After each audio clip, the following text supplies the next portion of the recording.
People have been hunting for sun-grazing comets for well over 100 years, but up to 1979, we only knew of less than a dozen. As of 2020, we have seen around 4,000 sun-grazers.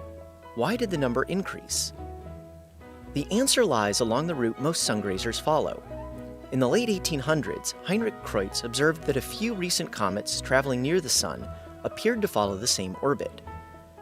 On this Kreutz sun-grazer path, as we've come to call it, it takes the comet several hundred years to complete one loop around the Sun.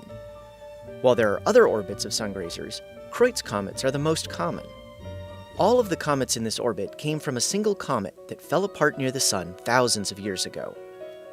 As the comet moved closer to the Sun, the ice binding it together evaporated, breaking it into smaller pieces that the Sun's gravity pulled apart. Every time a comet comes around the Kreutz path, this can happen again, resulting in a new generation of comets. It might sound like this would clutter the solar system full of comets, but that's not the case. Most of the new comets are small enough that they become completely vaporized as they approach the Sun. There are more comets observed in the last few decades, not because there are more in the solar system, but because we have better ways to see them when they are close to the Sun. Spotting a sun-grazer from the ground is almost impossible because of the blinding sunlight. Now, spacecraft uniquely designed to look at the Sun can block the brightest sunlight, making the job a lot easier.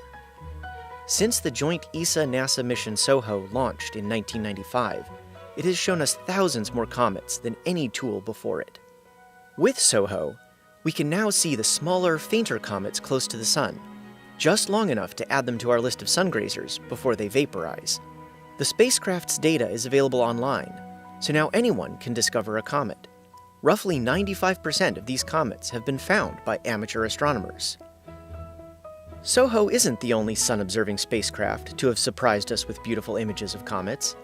NASA's Solar Dynamics Observatory has spotted sun-grazers too, though less frequently than SOHO. Now that we can observe comets better than ever, who knows? Maybe you will spot the next sun-grazer.